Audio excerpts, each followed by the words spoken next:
जन्म मरण से, नरक और 84 के चक्कर से, कर्मों के बंधन से, भवसागर से, काल और माया के जाल से, इस नश्वर दुनिया की लुभावनी लेकिन झूठी चीजों से, संसार के क्षण मात्र के सुख और निरंतर दीर्घकालिक दुखों से, काम, क्रोध, लोभ, मोह, अहंकार के लगातार होने वाले हमलों से बचने का रास्ता बताने, समझाने वाले, बचाने वाले, रास्ते पर चलवाने वाले, जीवात्मा को अपनी असली मंजिल, अपने देश सतलोक जय गुरुदेव धाम ले जाने वाले, हर प्रकार से समर्थ, भक्तों के रक्षक, संकट मोचन, तारणहार, इस समय के दुखहर्ता, त्रिकालदर्शी उज्जैन वाले बाबा उमाकांत जी ने 10 जून को दुर्ग छत्तीसगढ़ स्थित आश्रम में दिए व यूट्यूब चैनल जय गुरुदेव यूकेएम पर लाइव प्रसारित संदेश में जीते जी मुक्ति मोक्ष प्राप्त करने का उपाय बताया। पाप पुण्य समाप्त करने, सभी गुणों सत्व गुण, रजोगुण, तमोगुण से हीन होने पर जीवात्मा ऊपर जा सकती है। अब की बार मौका, मनुष्य शरीर आपको मिला है, आपके घर सतलोक जाने का रास्ता है, जानकार गुरु ही बताते हैं ये सब। मनुष्य शरीर रहने तक ही माफी का समय है, मरने के बाद होगा कर्मों का हिसाब, मिलेगी सजा।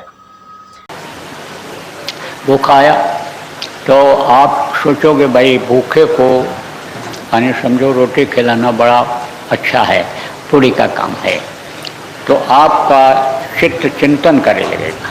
चित्त की डोरी किसके हाथ में है?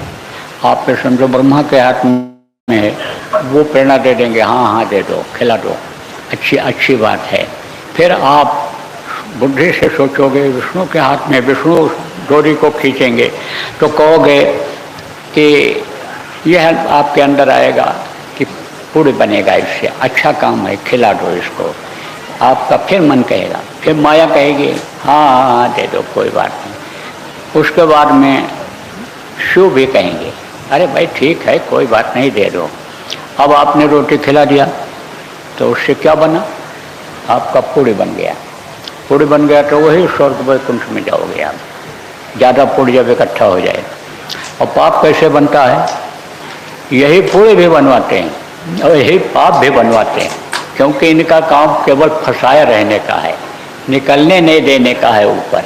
बस जगह जगह पर नाका बना करके इन्होंने एकदम से रोक लगा दिया है। कहा ना, इंद्र द्वार झरोखा नाना, और टाटा सुर बैठे कर थाना, और आवत देखें विषय बयारी, और तो दे कपाट उगारी, रोम रोम पर देवताओं को बैठा दिया है कि विषय वासनाओं के आते ही दरवाज़ा खोल दो।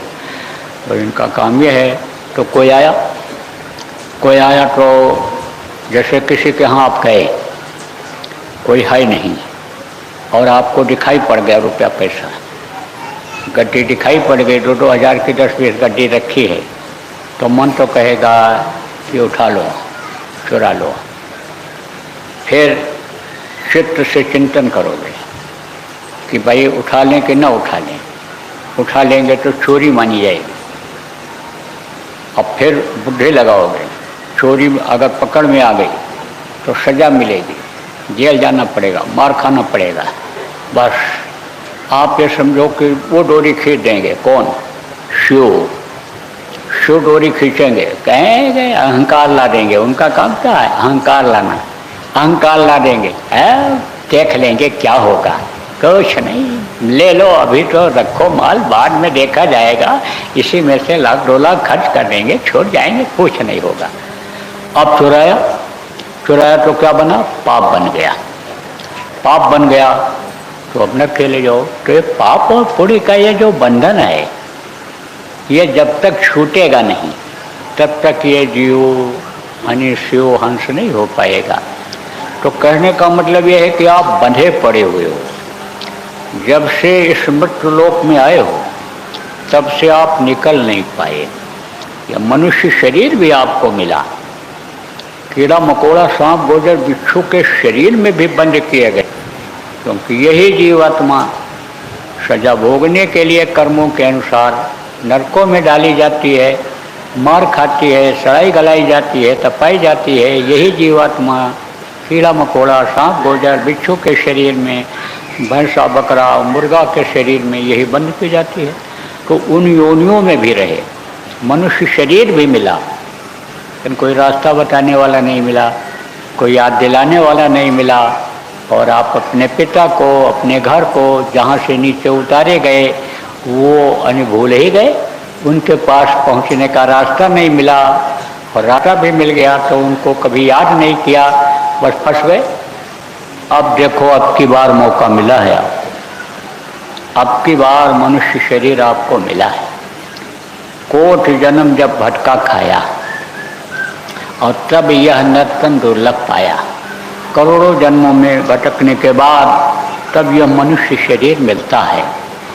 प्रेमियों, अब इस शरीर से अपने घर को याद करो, झूठे के पसारे में मत फंसो, सत्य को याद करो, सत्पुरुष को याद करो, सत्संग की बातों को समझो और अपने घर की तरफ आगे बढ़ो।